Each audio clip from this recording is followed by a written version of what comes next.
మరి పెద్ద మనిషి ఇన్నాళ్ళు రాజకీయాలు ఎలా చేశాడని అడుగుతాను.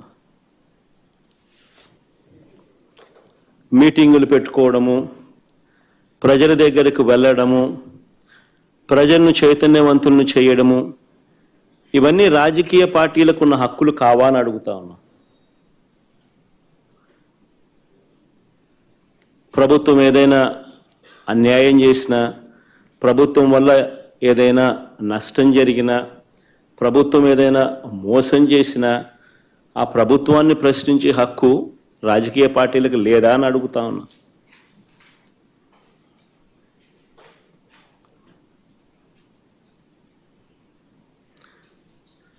ఈ రాష్ట్రంలో నిజంగా ప్రజాస్వామ్యం అనేది ప్రమాదకర పరిస్థితుల్లో ఉంది. ఇది చెప్పడానికి నిన్నటి గుడివాడ ఘటనే ఒక కళ్ళ ఎదుట కనిపిస్తా ఉన్న సాక్ష్యం. నిన్న గుడివాడలో అక్కడి స్థానిక జెడ్పీటీసీ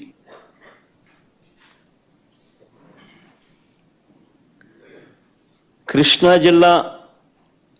జిల్లా పరిషత్ చైర్పర్సన్ ఒక బీసీ మహిళ, నా సోదరి హారిక,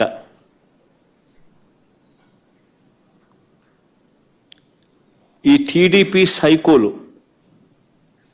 సైకోలనాల్లో చంద్రబాబు నాయుడు గారి సేడిజంలో భాగస్థులైన సేడిస్టులనాల్లో కానీ ఈ టీడీపీ సైకోలు కర్రలతో రాళ్లతో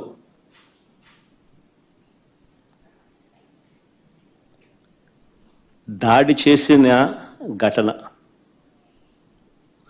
ఆమె చేసిన తప్పేమిటి అని అడుగుతా ఉన్నా.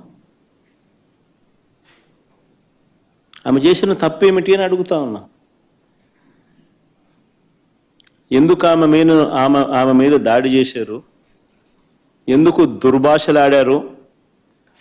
ఎందుకు నోటుకొచ్చినట్టు అనరాని మాటలతో ఆమెను తిట్టారు అని అడుగుతా ఉన్నా.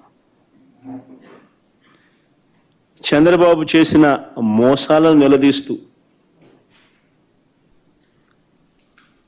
ఏమైనా అయ్యాని సూపర్ 6లు సూపర్ 7లు,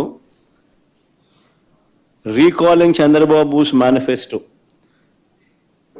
చంద్రబాబు నాయుడు గారి మేనిఫెస్టోను గుర్తు తెచ్చుకుంటూ అనే కార్యక్రమంలో పాల్పంచుకుంటూ చంద్రబాబు నాయుడు గారిని ఈ సంవత్సర కాలంలో జరిగిన నష్టం మా ప్రజలకు, మాకు, మా వాళ్లకు